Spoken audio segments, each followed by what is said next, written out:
Tour junkies.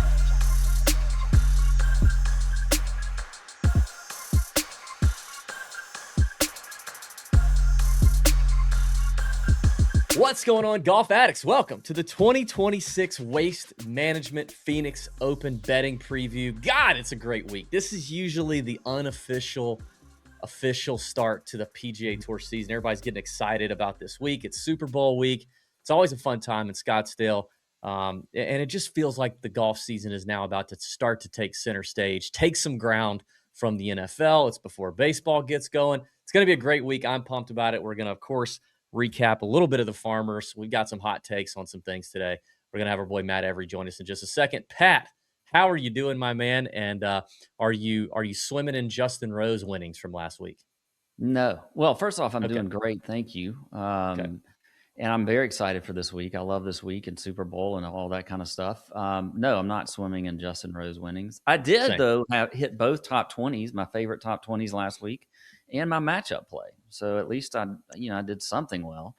But no. Yeah, you got off the losing streak with the matchups on Bet the Number with the email. Yeah, good job. But no Justin Rose for me, and he just absolutely blitzed the field, which I don't think anybody could have seen coming. I don't know what course he was playing versus the others, because the leaderboard behind him was pretty good. There was a lot of good stories. Joel Damon sneaking up there, and trying to get, he came into the final round in second place. That was good to see. Guys like Ryan Gerard just keep getting top tens. So I mean, a lot of good play behind him, but he was definitely the story last week. That's I just thought of a question that I'm anxious to ask Matt Every. I'm not sure if we've asked Matt. I'm not sure if we've debated this topic or had this conversation on the Tour Junkies podcast. So let's bring in our regular weekly guest, Mr. Matt Every. How you doing, Matt? You look great. It's a big week for you. We'll talk about that in a little bit. But okay, Justin Rose. I saw some numbers going around on X. I think it was somebody posting about the gains in ball speed for the 45-year-old. Okay, he sits right there in between me and Pat in terms of age. He's hitting it so good right now. He looks amazing. He's energetic, but the ball speed numbers just jumping off the page. Is this just further evidence we got to roll the ball back? Are you a ball rollback favor person guy? I love how I phrase that question. Isn't it the driver though, and not the ball? I feel like it's the driver. I mean, I'm not practicing a ton right now, but I bet you if I gave it a week straight, I would be longer than I've ever been. Now that guy's a different animal, man. He's militant with his preparation. I when I was working with Sean Foley for a couple years, it was around like 2015 and 16. Whenever Justin was in the same tournament as me, we would play pretty much every practice round together. I'd get to play with Justin and Hunter Mahan, and it was awesome for me to see both of these guys. Hunter was still pretty much in his prime, and then Justin. But Justin he sets himself apart as far as a professional. It's just he doesn't cheat anything any day, like ever. I know there's a like a feature out about his health, this like health van he has where it's got a cold plunge in there, a red light therapy mat, all his workout stuff, a sauna. These things, they go a long ways. What are you laughing at, Pat? Nothing bad. Huh? Nothing. Share with the class. Share with the class. class. I was getting distracted by something. So don't. Oh yeah. What are we getting? What are we getting? I'm finally getting to read all the chats of how bad my blurriness is and the volume is and everything else. I'm sitting here trying to fix it all while you're talking. But yeah, I do think technology has a lot to do with gains. But Justin also busts his ass, dude. Probably harder than anyone else out there. Yeah, he's obviously been a hard worker for quite some time. But I mean, Matt, come on. Like all the studies reveal that, yes, the driver is a problem, but it's mainly the ball. Like it's mainly. I don't read these studies. What studies are you reading? I don't remember them. I'm just they're just take my word for it. You read ball studies? I read ball studies. What? You read ball studies? Yeah. Wow. Okay. Yeah, I'm a ball connoisseur, some would say. Well, any other surprises other than Justin Rose just running away with it? I mean, honestly, it was kind of boring for me. I didn't have it was like the week before where I just had guys all over the top 10, 15, and none of it mattered. So I didn't really watch a lot of it. I don't know. I was kind of out of it. We had snow here in Augusta. So we enjoyed that over the weekend. I just didn't watch it. So any other notable names down the leaderboard for you, Matt? I mean, Gerard continuing his play. Mm-hmm. That guy on his back nine on Saturday shot 40. If he shoots even par, that's another T2. That's 4 seconds in a row. I mean, you got to pitch. I mean, I know we were paying attention to him, but the guy's playing some really, really good golf. Siwoo Kim, another guy that's played three weeks in a row, really solid golf. And then Pearson Coody. I don't think we've talked about him once on here this year, but I think we're going to have to start paying attention to him as well. Yeah. Pat, what about you? No, I agree. I think Coody was one name that I thought of. Mav McNeely continues to always play very well on POA greens and on the West Coast. I think he's another name potentially this week. Obviously, the story was Brooks. We kind of talked about what we thought he would do, and 4 rounds was probably going to be a positive for him. That's exactly what he got. I mean, he's admitted, I feel like he was interviewed after every single round, or he was, and he was in the booth. I believe Sunday. He doesn't really feel comfortable at all in POA greens. I think he was worst in the field as far as putting, as far as the folks that made the cut. So I think, but to get 4 rounds, lost over 7 shots putting, by the way. That does not worry me one bit. No. If I'm he missed a lot of short ones. We talked about you missing short ones out there. It's just not a surface he hasn't done well at this golf tournament. So I was not concerned. As a matter of fact, I think if anything, we got a lot of good positives out of him going into this week at Waste Management. I agree with all that. Speaking of Brooks, making his debut off the Live Tour, Patrick Reed making a little noise last week with his departure from Live, looking like a full-time DP World Tour guy for now, eligible to come back on tour in August for the PGA Tour. Big shakeup there. Now you got Bryson making a couple comments about this not being what he signed up for in terms of 72-hole events. Liv looks to be jelly need at the moment, for lack of a better word. The Patrick Reed thing, Matt posed a question to the group before. I'll start with you, Pat. The question from Mr. Every was, who's a better get for the PGA Tour? Is it Reed or is it Brooks? What do you think there, Mr. Perry? Well, I think they're so different because, Brooks is just one of the guys that he's won majors, a lot more majors, obviously, than P. Reed has. He does shake things up a little bit, but he's not quite as polarizing. I think that was the word you used, Matt, as P. Reed is. So it probably from stirring up things, social media wise, attention, it probably is P. Reed from a longer term standpoint. I mean, everything was focused on Brooks last week, but as he starts to get acclimated back into the tour, it's Brooks, it's just Brooks being Brooks. But I think P. Reed is always going to have something that's going on with him that's going to create a stir, create a buzz. Yeah. So I would think it probably is long-term Patrick Reed is the way I would look at it. What do you think, Matt? I'm in a similar spot. I think they're both polarizing figures in the world of golf, no doubt about that. But Reed has, I use this word very lightly. He's like everyone's favorite villain, and we've been missing that for a while on tour. Oh yeah, and he's also got a world-class golf game to go with, what he brings outside of his golf game. He also has a very, his wife is also very polarizing. I'm drawn to the drama that's involved with Patrick Reed, naturally, if I'm tuning into golf. So for me, it's probably Patrick. Yeah. Of course, we got to hang out with Patrick a little bit at the Live Nashville event a couple years ago. Did a great video with him, a bump and run competition with P. Reed and Pat. Hung out with him a little bit at the after party that night. Met Justine. It was a good time with the Reeds. I think the tour, if this makes sense, I think the tour needs Reed more for like the story of everything you guys just said. But I still think despite that, Brooks draws more eyeballs. But like Mm. sometimes it's not like the tour needs. I mean, of course, the tour needs more eyeballs, but having some variety in the names and the characters in the plot line that is the PGA Tour, the long PGA Tour season, having a character like Reed and having that villain, like you said, Pat or Matt, is to me more valuable right now than just the eyeballs that Brooks brings, because he's Brooks and he's Brooks Koepka, he's the major slayer, he's all those things, but other than that, he's pretty he's pretty uninteresting. But I think Brooks will drive more attention live at events. Like I think people will care more about what group he's in. They're going to want to go see him more than they are going to want to go see Patrick Reed. But just Reed gives more buzz to the tour, I think. But Yeah. I think it's great to get them both.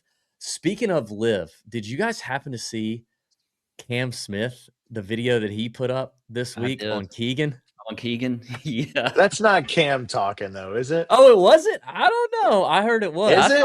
I thought it was Cam talking. I can find out right now. Yeah, I saw that. It was pretty funny. If it's not Cam, I don't want to know.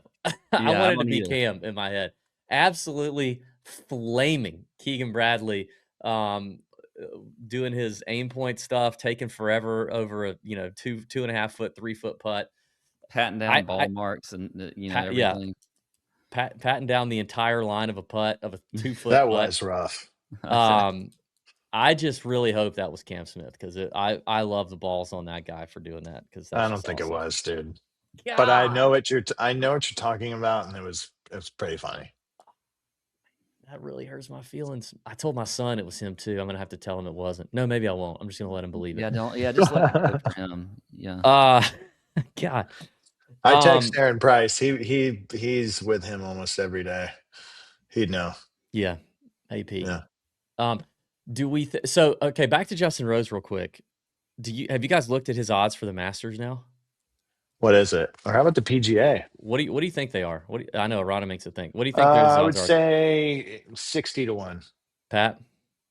Well, I know I almost hit him last year and he was 150-1. I would say I'll split the difference and I'll go 75-1. He's 30-1 to win the Masters. Oh man. And he's 50 for the PGA. Well, he is a different player after last year. What is he for the Grand Slam? I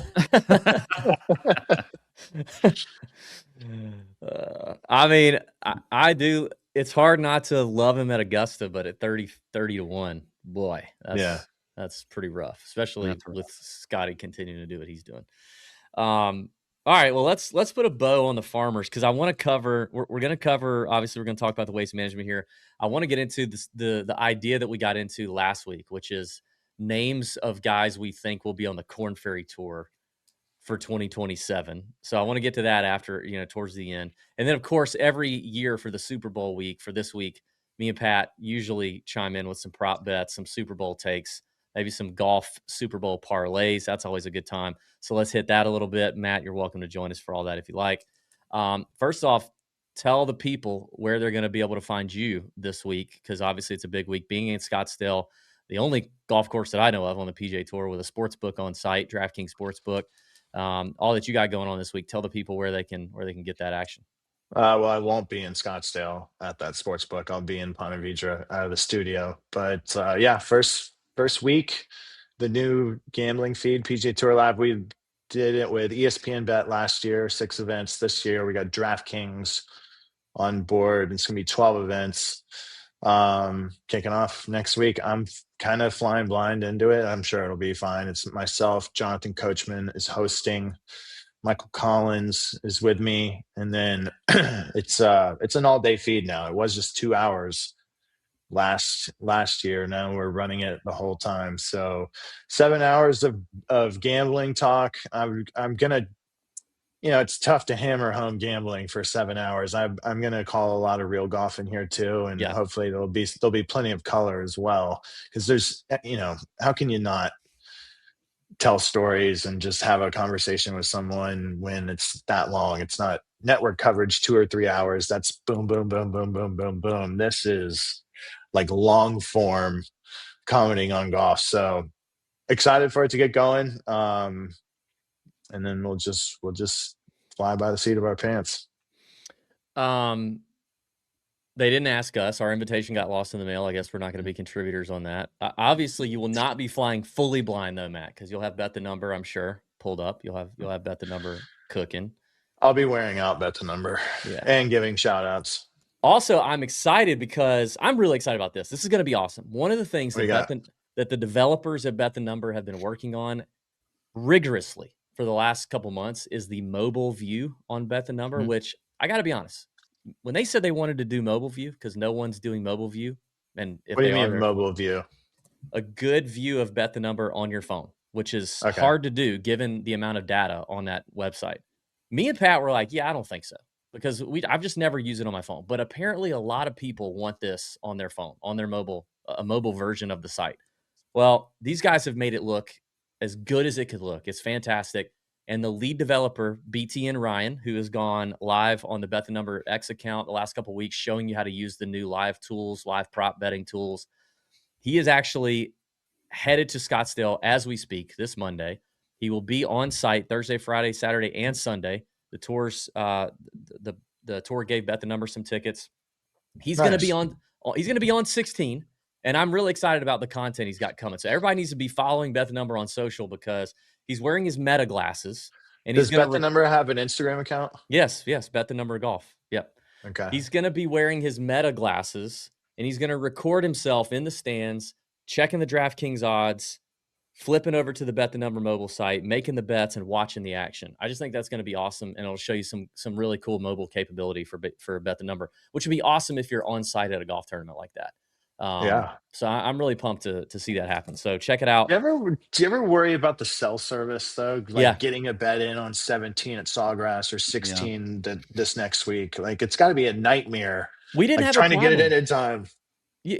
Pat, we didn't have a problem with that a couple years ago when we did it in the monsoon of but a few of them we were in the DraftKings sportsbook that is on site, at the tournament, and you could do it right there inside the sportsbook. You could do your tickets. Now, those were not live, or some of them, but like if I was at a Jags game and I wanted to fire in at halftime on it and I needed to get on my phone, it's a coin flip if I can get it to go through or not. Yeah, I know what you mean. Like we've been at events where cell service has been a struggle, but a couple years ago, I don't feel like it was that bad. I remember shopping lines live in the stands at 16. Yeah. I don't know. We'll see how it goes, but I'm pumped for Phoenix. This is going to be a fun week. Yeah, it's going to be awesome. I love it. We're looking forward to hearing you on the betting, the betting broadcast, representing us betting people and bringing a good perspective to that as well. So actually, I'm gonna do something different, Matt. I'm gonna give you a round one prop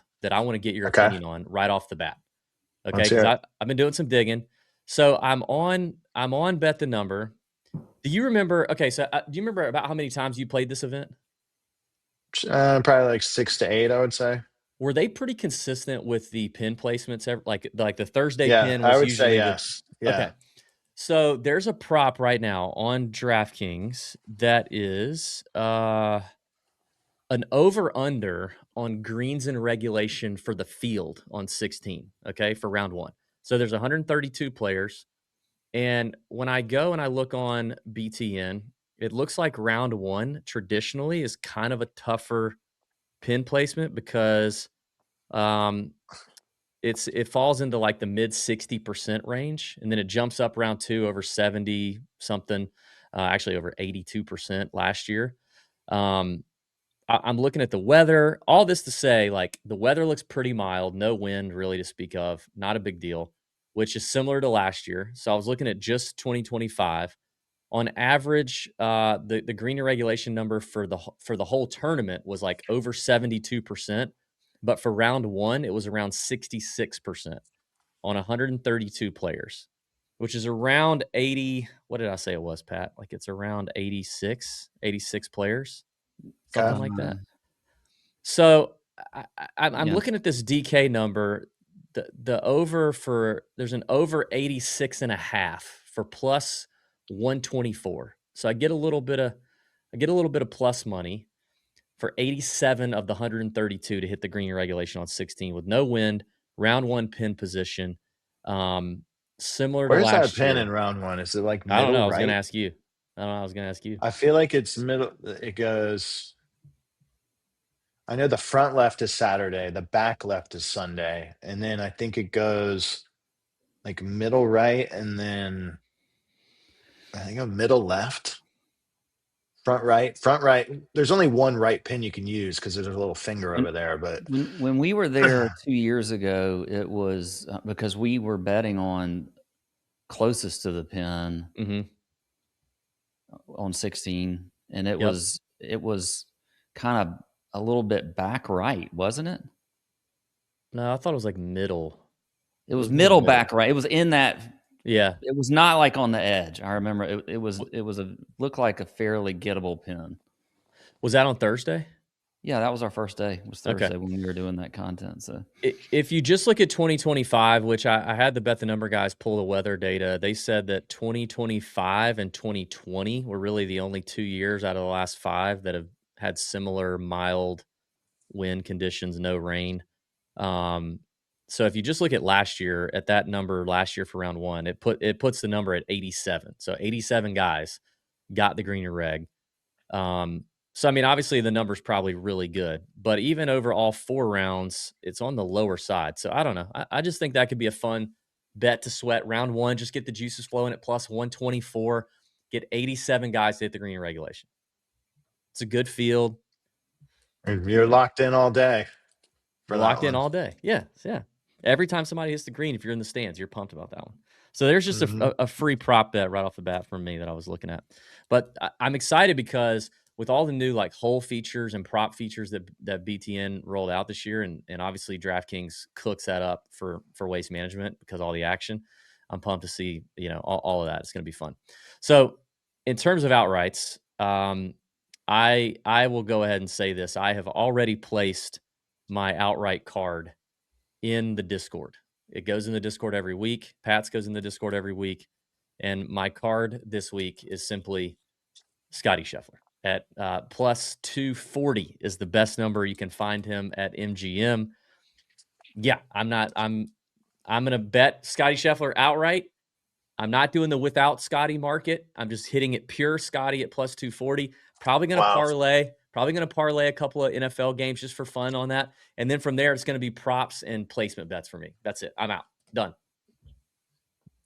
Don't want to sprinkle anything on Novak at 100 to 1? Nope. Oh, I have Novak written down actually. I love it. Top 20, top 40. Yes. Not to win. No. Wow. I don't hate it. I mean, other than Thomas Dietrich last year, like this has been a pretty big dick event that gets won. And Scotty's the names on this trophy are pretty good for the most part. Yeah, they are. And Scotty's record here is impeccable. He's already done something early this season that he's never done coming into this event and winning earlier than this event. I just can't. And it is a golf course. I mean, we can talk about the golf course. I feel like we pretty much already kind of know a lot about it, but it is a golf course that I think demands a little bit of everything through the bag. You got to do a little bit of everything well around the green. I think gets a bump on the bet the number model here. The mid irons, like 175 to 225 number, gets a bump on the bet the number model. I just think it's a through the bag event. That's maybe one reason why a lot of these guys that win it are all around good players. Matt, would you disagree, or what do you think about the golf course setup? I agree with all that, and I just think it favors a nice player. This golf course, yeah. It can get. I don't think they've had a ton of rain out there. It can get firm. Some of the mornings there get really cold. Like they historically will have frost delays sometimes Thursday, Friday. But if you catch one of those early groups and they put a front pin on one or 10, if you're going off either one at whatever time in the morning, ass crack, that's a massive disadvantage. I mean, because the screens are frozen and you land that thing on the front and it's like you get a double head high bounce, 30 feet, and then you got 50 feet coming back where literally an hour later, that thing reacts completely different. What can I ask you? So, do you think this course has similarities to TPC Sawgrass? No, I think no. I love that. I don't. I played good here. I didn't play good. I never played good at Sawgrass. I played good here. I don't So, see it just by being on that golf course This is versus being way on the. this course is way easier off the tee than TPC That's what I would say. Sawgrass. It's got to be a lot easier off the tee. Way easier. so I reached out to our data gurus behind the scenes at Bet the Number and said, "Hey, I'm seeing some early chatter about TPC Sawgrass being a comp course. I've seen it from some touts on social media. The tour junkies for going on 11 years have hated comp courses. We're not comp course people. We don't think that we have the data on these exact courses, the exact Mhm. courses we have the data on. We don't need a comp course. We have the exact data. I can right here. So anyway, we've never been that anyway. And I asked about the TPC Sawgrass thing, and it was a resounding no. It was a these two are not the same. The only common thread that one guy said is you can kind of, or the common thread is you cannot bail out at either place, but the shot types are different. It's more driver heavy here. And then they showed me the strokes gain numbers on Waste Management and strokes gain numbers on Sawgrass, and they are not correlated at all. So I just think that's noisy, and there's a lot of people talking about it. So I wanted to And get you your take can on that. you can totally bail out it in Scottsdale. 18, you can bail out. You might be hitting out of a fairway bunker, but you can bail out. 15, the par five, you can bail out all day to the right there if you want. And you might catch a great line and be able to go for it in two. It's just, I don't see any similarities here. Yeah. Okay. Good. I like that. All right. All Moving right, on. so, I mean, I'm done. So Scotty Scheffler for outright, and then I'll tell you guys what I like for placement bets. But go ahead, be my guest. Pat, who do you like up top? What are you doing? I You ignoring mean, Scotty? no, I'm not ignoring Scotty at all. That would be a dumb statement. So I'm not going to do that. But I mean, I think if you do want to look, I haven't seen that the odds have come out for without Scotty, at least not on DraftKings. But I mean, I think when you look at like Hideki, 26-1, he's been playing some excellent golf. He's won here twice in back-to-back years. I mean, that was 16 and 17, but still, I think Decky has been playing very well. Coming off of a T11 last week, then a T13 at the Sony. Won back in the fall. He has a good record. Obviously, I mentioned the good record here. He is, I just think at 26-1, it feels like a pretty good number on him. I think another guy that we've seen that's had a lot of success here that a lot of people were on last week. He finished 22nd. Cam Young is 27-1. I would not be surprised to see, him be up there with a chance to win this golf tournament. And then we talked about Siwoo Kim earlier, as well as he's been playing, 3 straight really good tournaments. This is his 4th straight, but he had a T11 at the Sony, T6 at American Express, T2 last week. He's 30-1 here. I mentioned has a good record. So I think those 3 to me, Decky, Siwoo, and Cam Young, all have a little bit of value up top outside of Scotty. What do you think, Matt? Pretty similar. I got 3 guys. I mean, I haven't to be full transparency here. I have not made a golf bet this year.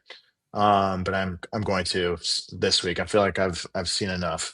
And I'll put my plays in the Discord. You can tell me to go fuck myself and don't listen to me either, but I'm just doing it for my own accountability here. They're not going to be as many plays as you guys are. These are going to be ones that I fire on. I am going to ignore Scotty this week. And if he wins, you know what? That's fine. I'll just take the kick in the nuts. I like 3 guys.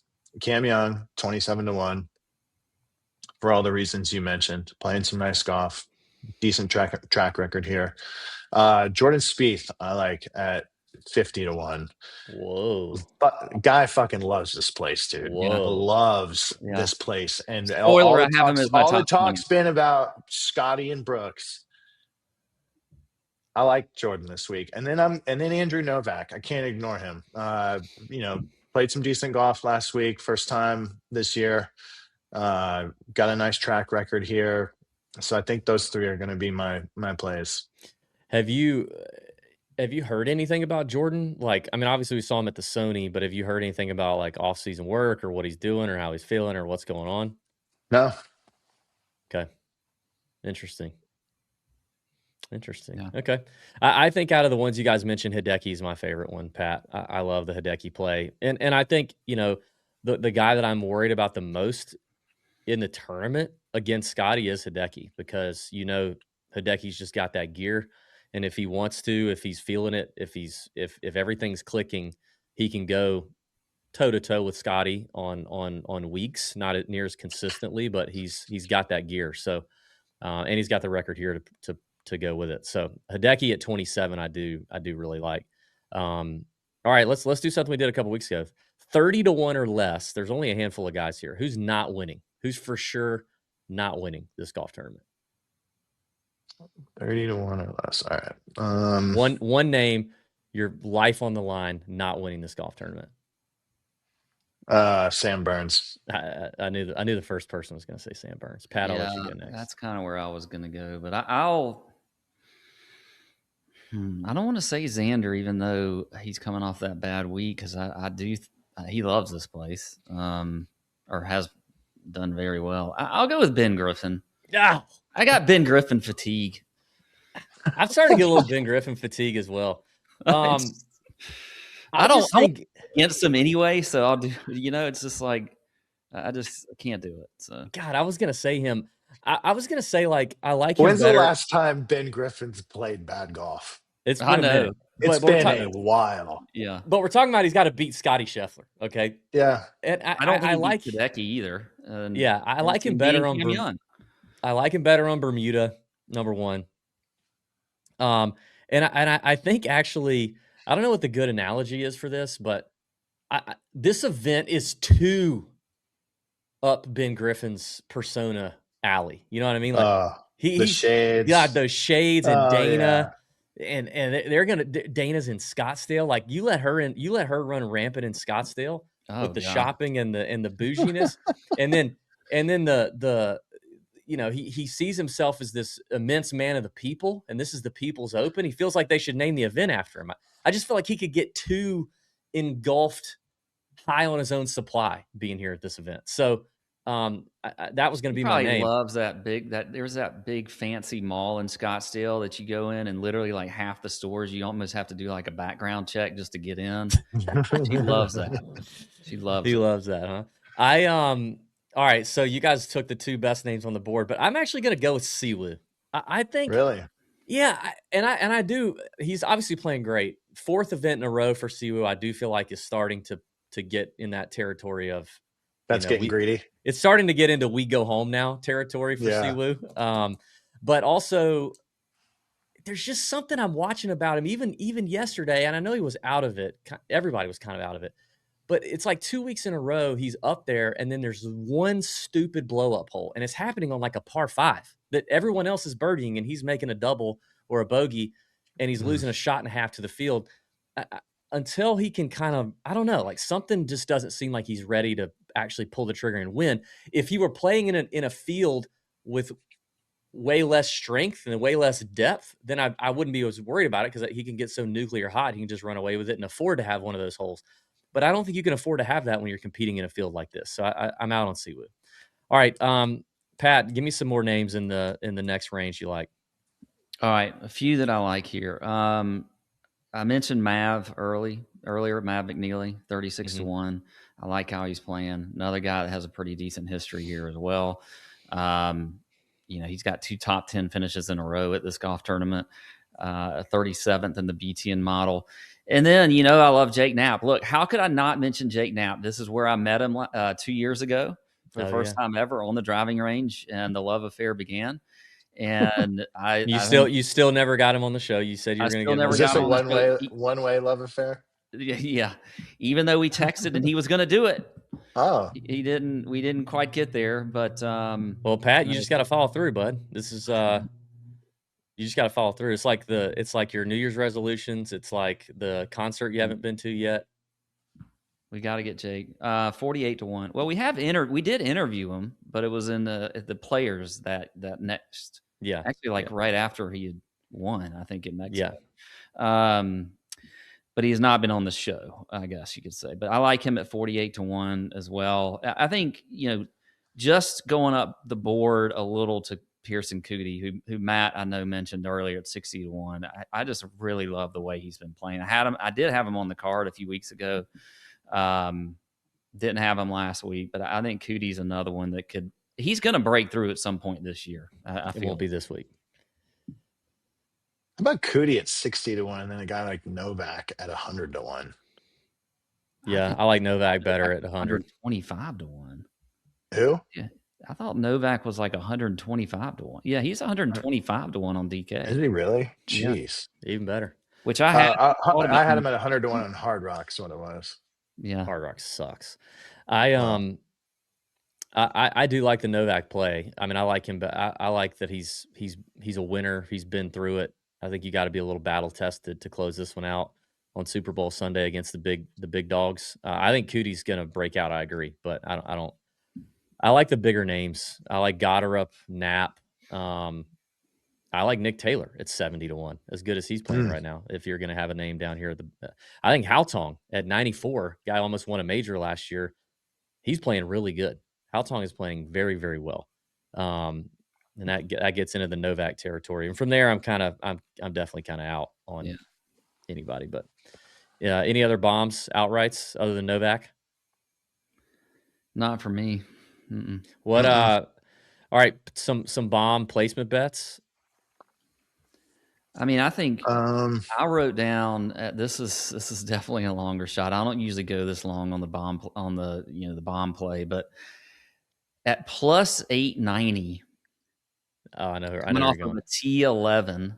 Yeah, he has 3 straight starts here where he had a T23 in 2023, a T17 in 2024, and then a top 25 last year. Adam Schenk at plus 8. I got a placement play I like. What is it? How about Tony Finau? Have you seen that putter in his hands? It looks way effing better, dude. I mean, he's got a mallet now that actually sits flush to the ground. And he holds some putts last week. I have no clue what his stats were, but I saw some highlights come across the screen, and he was making putts. He basically broke even. He was minus 0.42 strokes putting, so he was pretty much neutral with the field. Feels like a win. Very good. Which is yeah. That is a win. He's 160-1. What is he to top 20? He's plus 350. Plus 350. I mean, that's not, that doesn't really fit our category. We try to go plus 400 and more. Okay, I'm sorry. Well, if you get the odds boost, you can juice that to plus 400, right? There you go. There you go. SH Kim, what about him? I don't know what to do with an SH Kim. I only have so much room in my life. Yeah, I only have so much room in my life for Kims, and Siwoo takes up a lot of that room, and I think I'm good. What do you guys think? What do you guys think about the LPGA canceling the last round yesterday? Yeah, that was terrible. I don't really, but I also don't care. So okay, moving on. I do have two bombs that I want to get in there. Schenk was one I was looking at, Pat, at plus 850 to top 20. A guy who has a top 10 here in his last 4 starts, and he's just a hotter cold guy. Hotter cold guy. He is. But I like Patton. Patton Kazire plus 850 to top 20. He's not afraid. He's not intimidated when he's feeling it. T24 at the Sony a couple weeks ago. And then I'm going to bounce back on this guy. I definitely lost some units on him last week with a top 40 bet that he didn't do. He missed the cut. I believe it was on the number or very close to the number. Gained strokes tee to green, lost strokes with the putter, but it was POA, whatever. I'm going back to Smoth Daddy. I'm going back to Austin Smotherman, who is 13th in my BTN model. He's 6th in this field last 40 rounds in approach play from 175 to 225, which is obviously a big category. The approach play is strong. The par 5 scoring is really strong for Smoth Daddy. The off the tee game is good. It really just comes down to the putter and maybe some around the green play. Has only played here once, missed the cut, but I think Austin is going to have a really good year. He's plus 520 to top 20. So those are a couple bombs for me. In terms of kind of some locks up top, Hideki at even money is really strong. Yeah. And then probably Knapp at plus 156. I had Hideki at even money. I think that feels like just a lock there. This is where Spieth came in for me. Matt was in the top 20, plus 162, top 20. I just don't see him winning this golf tournament. But I do. I say we're going to get a curveball thrown at us this week, and he's going to win this son of a bitch. Well, then I'll take it in the top 22. So but I like those odds for him to top 20. I'll go top 10 just so I can be there with something for Jordan, if that's what we're thinking. Good. Any other bets from you, Matt, or we want to move on? Let's move on to the fun part. Who's going to be playing in the Bahamas next? So starting their season in the Bahamas next year. Who starts their year in the Bahamas for the Korn Ferry Tour next year? I have 8 names, but I will this definitely. Is such a mean segment. It is. It really is. I've got 5 names, but I don't. Let's just go around the horn here. Like in the field this week? No. I looked at the whole standings for the whole. I don't know if these guys are all in the field or not, but I want to sit this segment out. You're the one that brought this up last week. You brought this up last week, and I said you want to do that, and you said sure, yeah. You were all. You could do just 2 names. You could do 2 names. You don't have to do as many as we had. All right, I'll say I'm concerned with. Okay, yes, there you go. All right. Fine. Hey, speaking of which, last week we talked about Sahith and Tony Finau last week, and they just. I know. They played really well. Both did okay. Sahith did great. He's on his way now. Anyway. Go ahead, Matt. You start us off. We'll let you. You're concerned. Man. Here's names. Matt is concerned. He feels. Honestly, I didn't look at the list. I have one name, but like for a big name player, one name jumps out at me right now. Neil Shipley. Like I'm worried about that guy. Okay. Well, that's a big time talent coming out of college. There's a couple things like I had some buddies when I was playing out there that were bigger dudes, and then they got in shape and lost their golf games, and then went back to being bigger dudes to just because that's what they dance with what got them there, kind of type of deal. I know he's busting his ass right now trying to get in shape, but he's got plenty of time, but not the hottest start for Neil Shipley. I'll just leave it at that. Yeah. Okay. Pat, go ahead. That scratches one off my list. So okay, what about you, DV? I didn't have him on my list. I got to go with the guy I mentioned last week too, and Luke Clinton. I'm going with Clinton. Oh God, that hurts me. I didn't have him on the list. I love the variety here. Yeah, I mean it's continued though. He didn't he play last week and it wasn't very good at all. What do you MC Hammer? How bad? He shot. Let's see what he did. He was 2 over, 75-71, missed the cut. And he missed the cut the week before. But maybe the best weather ever for Torrey. Obviously, that place is known for good weather, but that time of year can be a little dicey.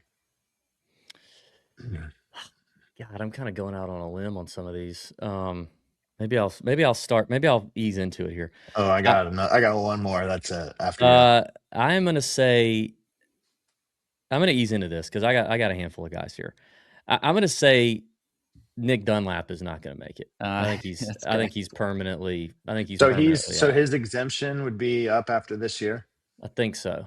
I mean, because his Amex. No, when did 2024? So wouldn't it be up after this year?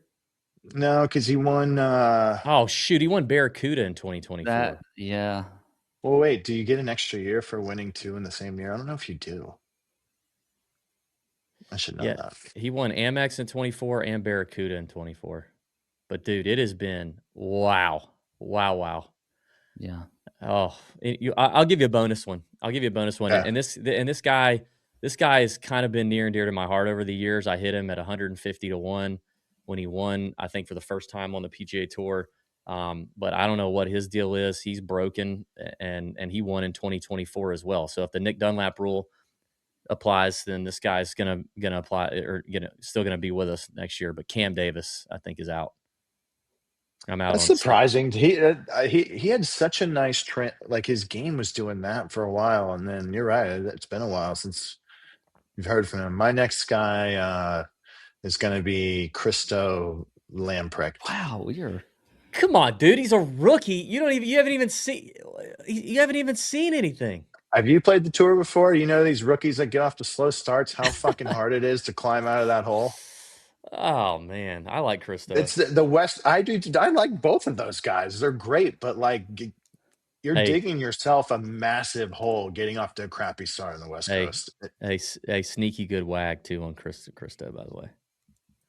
Just I don't know if there's anything for the sneaky people about that. That's for the people. Here's the thing with him is I feel like he could be like a, one trick kind of pony deal. Like down in Mexico. Yeah, he gets on the right course and all of a sudden he wins. Oh, dude, Mexico, Vidanta Vallarta, that is. It's going to be him and Potgieter just trading blows down there. Yeah. So that's where I had him written down too, but I was thinking, I don't know, there could be, he could jump up and just win on a really good course fit. I've got two others, and really I wrote these down just to make both of you mad. So that's the only reason I did it. Oh no! Don't take one of mine. I know which one you are for him. No, but I'm gonna do one first, and then I'll do the next one. The one to make Matt mad was Toasty. Oh, okay. That doesn't make me mad at all. That's it. Yeah, I mean, you love Toasty, and I do. I just think he's in it.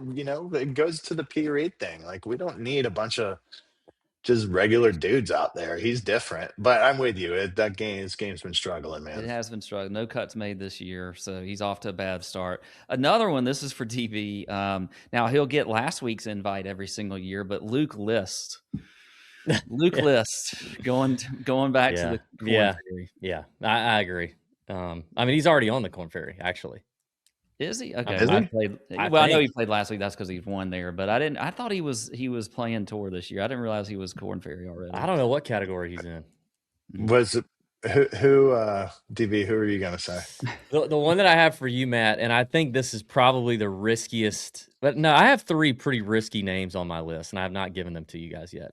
But this is one of the riskiest because he had 3 top 10s last year and a runner-up at a major. But I'm going Davis Riley. That's definitely. I think you're off there.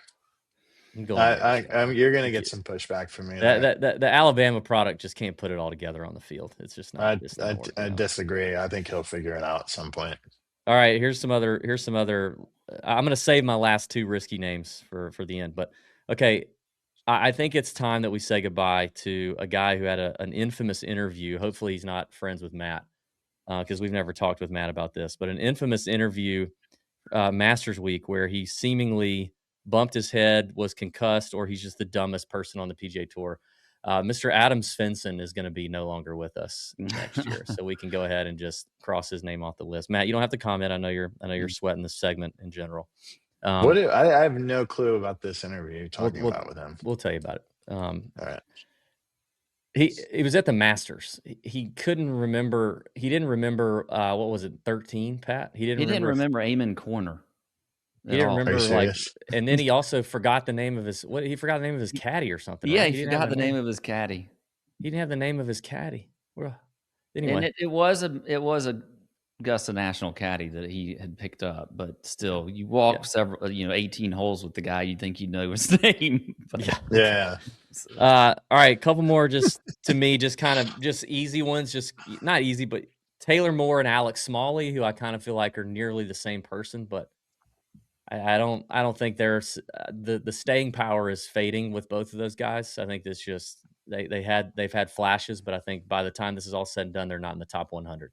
I basically looked at this as not top 100. I know 100 to 1 or 101 to 125. You have like a condition, but I looked at this top 100, especially for these last 2, because these are my bold predictions. I'm going to say Eric Cole is no longer in the top 100 at the end of this year. And I know he's had a good start. He had one good start this year. I just think it was a flash in his 30-something-year-old pan. It worked out for a couple years. He didn't take advantage of it when he should have won a couple of golf tournaments, and it didn't work. And then I think we rushed to judgment. The tour glazed the hell out of him. and he's too young. He's got to marinate a little bit, cook a little longer. But Tom Kim, I'm out. Tom Kim's out. Ooh. Oh. Hey, why hasn't he been playing for Jupiter Lynx? What? Who? Tom Kim. I don't know. I thought he played in TG. Like, did they boot him off the team? What happened He there? was, yeah. I thought he was too.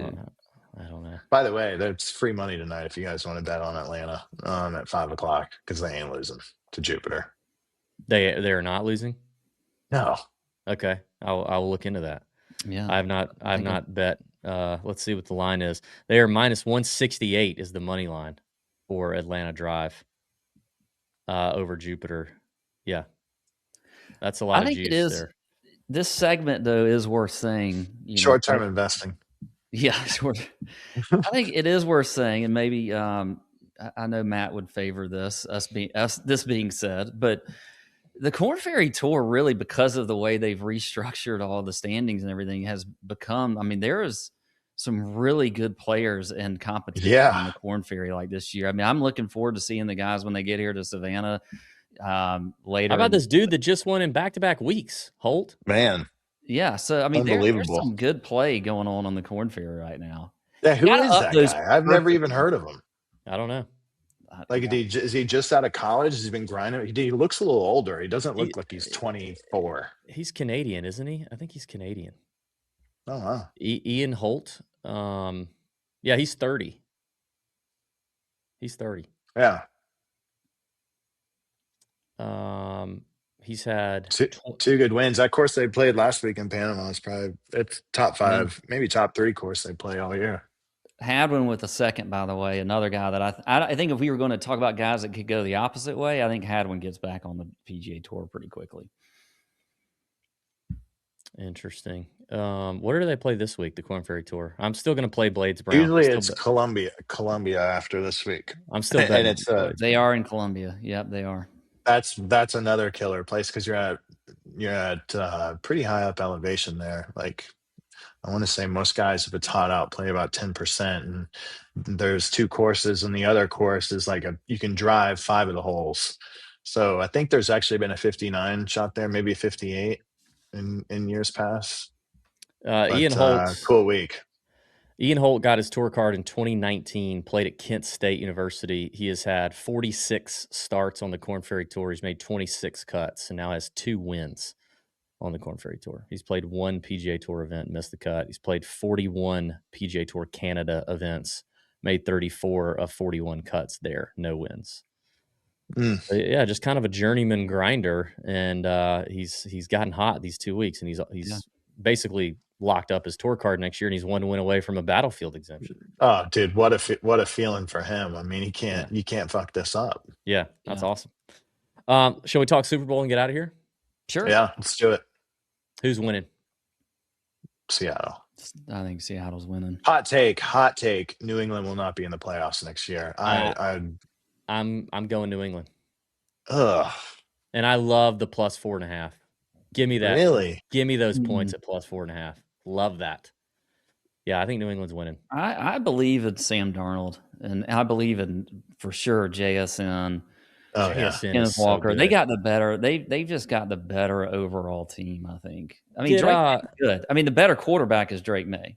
I mean, I think that, but you don't think it, Matt?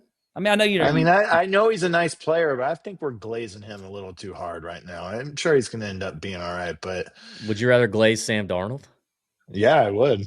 Than Drake May. Drake May, they've gotten by the skin of their teeth for the last 6 weeks. I mean, that if the Texans played Davis Mills, they would have fucking beat the Patriots in that game.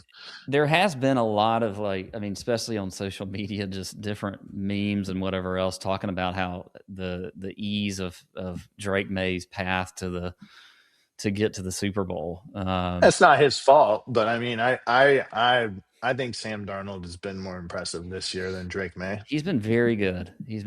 I think when I say that Drake May to me is a better quarterback, I just think with his running ability, I think Sam Darnold is probably the perfect quarterback for what Seattle needs right now, and I think Seattle's going to win. I think athletically, Drake May is probably a little bit better, but Darnold has definitely got the pieces that he needed for a guy with his talent. And you got DB, the best receiver in the league in JSN right now. So I feel like Seattle's going to win. DB, we know you're just tuning in for the halftime show anyways, bud. Yeah. Oh, wait, is this the Bad Bunny one? Is this Bad Bunny. Between Bad Bunny and Green Day, I mean, pick two people that hate America more. Right. Yeah. God, what are we doing? I just give a nod to Mike Vrabel. I love Mike Vrabel, his experience. I just think that regardless of the Patriots' path to get here, it doesn't matter. They have Seattle to beat in front of them. They have a winning legacy on their side. They have they have the better coach and the better quarterback overall. They don't have the better skill position players at tight end, receiver, running back. I agree, but they really never did, even when they won Super Bowls. Like I mean, until they had Gronk, I guess. But I don't know if they have the better quarterback. I think they do. I agree with Pat. But let's maybe long term the better, but not right now. Yeah, but okay, like Sam Darnold is. What is Sam Darnold? Like, I'm trying to think of him. Sam Darnold was working with absolute dog shit. I'm trying to think of him in relation to a golfer. Like, who is he in a golfer? It's like a guy who's a little bit older. He's been around for a minute, and like he was with some former instructor who never got anything out of him. Probably a Justin Rose who's gonna. And then that's no. We can't. No, we can't put him in the Justin Rose category. Justin Rose has been a champion for decades, but no, like more of like a. I mean, he's a little bit like Eric Cole if Eric Cole would have won one. Like he's just he's a super late bloomer kind of. But then he's also like, has this run lasted long enough that we actually really believe he's good, or is this just like a flash in the pan, a moment in time that he's been good? But now he's about to be on the brightest stage, and is he just going to revert back to what he's kind of always been, or is he going to do something? So I'm not a believer in Sam Darnold still. It's more impressive than I thought.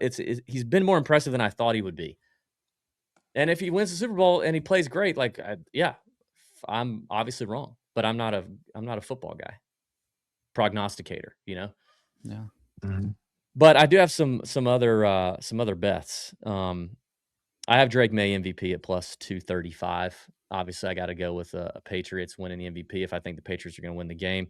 If I were a Seattle guy, I like the value on Kenneth Walker because I think if Seattle wins, I could see Darnold just being mid and who's got the better O-line of those two teams? Seattle. Probably Seattle, yeah. Mm-hmm. Who's got the better D-line? Seattle. Yeah. Better skill position players. Seattle. Quarterbacks, let's call it a coin flip. I am saying Drake. I think Drake May long term 100% is going to be better than Sam Darnold. He's still a rookie, man. I mean, I know he's been figuring it out along the way. Sam's got a lot of scar tissue he's dealt with, and he's kind of overcome it. So let's call it quarterback. You think Mike Vrabel makes that big a difference in this game? No, I mean, no. I'm obviously going with an underdog for a reason. Like I just think there's something about New England. I think it's still in the DNA, even though Brady and Belichick aren't there. I just think they find a way. Yeah, that's fair enough. But Seattle's quarterback, Seattle's head coach is a Bulldog. Last time Seattle played in that stadium, they fucking boat raced San Fran, didn't they? It was like a couple months ago. Yeah, I think you're right. So. Yeah, I got that. I got the Patriots plus 4.5 on the spread. Pat, I'm sure you have some anytime touchdown bets you like. You know what? How many? Go ahead, sorry. No, I don't have any anytime touchdown bets, actually. I don't have any. You love it, ATDs. I know, but I looked at the board. There wasn't the only one I saw that I think is a decent play. Hunter Henry, I think he was plus 230. Yep, I wrote that one down. I think that would probably be the only one I would give out. It's the guy that got traded from New Orleans, the receiver and returner. Raheed. Yeah, Rashid. I like him to score. I've got a prop on him at 5+ rushing yards is minus 116. Is there a prop on how many? get him the ball. Is there a prop on how many times the lead singer from Green Day says he hates America? I don't know. You got to find that on a conservative book somewhere. Yeah. I had Hunter Henry plus 230 anytime touchdown. Drake May plus 285 to run one in. And then, okay, I just love this guy. I love this guy. And I feel like they completely ignored him in the AFC Championship game. They rode Ramondre Stevenson into the ground, and Trevion got no play. But Trevion is a home run hitter. I mean, absolute home run hitter. So if this thing in Santa Clara, great weather, turns into a boat race, New England has got to deploy Trevion, and he's 5-1 to get a touchdown. And I love Trevion scoring at 5-1. And then I have one more prop. Pat, do you have any more bets? I have two more. Hit me. One is I don't know why I've got all these Patriots bets when I have Seattle's going to win. Yeah. But I did see one with JSN with 4 receptions in each half. I think it was a plus number, but I think he's going to have that. It may have been like plus 130. And then Keyshawn Butte. Is it Booty or Butte? Are you French? It's Butte. Butte plus 137, 40 plus receiving yards. He could easily hit 1 for that. His average is 41.1 on the season. And then I have the Gatorade play, DV, if you want my Gatorade play, because I do that every year. I'm going with, this is they're splitting it a little bit with yellow, lime, or green at plus 260. So I'm going to go with yellow, lime, or green at plus 260. That's the one. That might be my favorite play you've said so far. Thank you. Appreciate that. Matt, we do the Gatorade play every year. And I like Sam Darnold, 250 passing yards, plus 130. Oh, okay then. All right. The last weird one I have, but I just kind of like it. I think both of these, again, being in Santa Clara, we're going to get good weather. I think it could turn into a scoring fest, even though good defense is, good defense for Seattle, decent defense for New England. But there's I think that we're going to see some creativity. We're going to see these coaches pull out a little creativity. There's a prop on DraftKings at plus 175, over 2.5 players with a pass attempt. So obviously you're going to get 2. So you're counting on either somebody gets injured. What's that number? It's at plus 175. Wow, I really like that. Yeah, I do too. And then also a little trickeration, maybe a Rashid Shaheed pass. They get him on an end around. They think he's going to turn the corner. Bang. Fake field goal. But listen, here's an idea. Let's say you want to juice the Scotty number a little bit. If you pair that with Scotty outright, on DraftKings, it takes that up to plus 752. That's a fun one. I think the Gatorade bet and Scotty, I think I'd rather pair up. I feel better about getting the green and yellow combined. Yeah. Oh, that's a scary one. Yeah. By the way, sometimes you can't do those novelty props though and parlay it, but yeah, they won't let you do that. I forgot I had it up here. So Scotty at plus 225. This is on DraftKings. JSN to have 4 plus receptions in each half was actually plus 350. So if you combine those two, it's plus 1362. So basically about 14-1. You combine those two.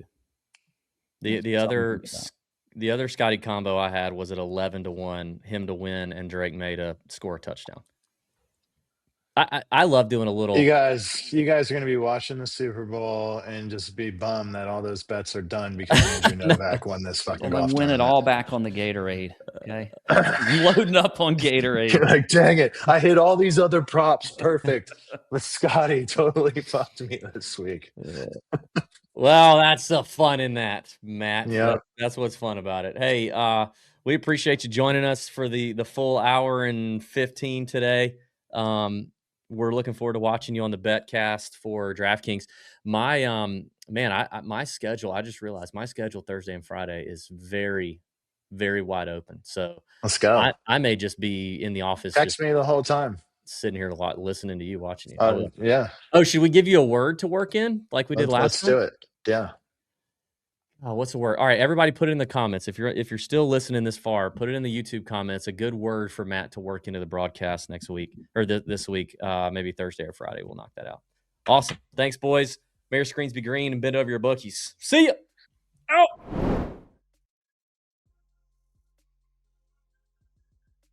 Tour Junkies featuring David Barnett is not an affiliate of CWM LLC. Opinions expressed by the host or guests do not reflect those of CWM LLC. CWM LLC does not endorse gambling or the entities promoted by the Tour Junkies podcast. David is a non-registered representative of CWM LLC, an SEC registered investment advisor.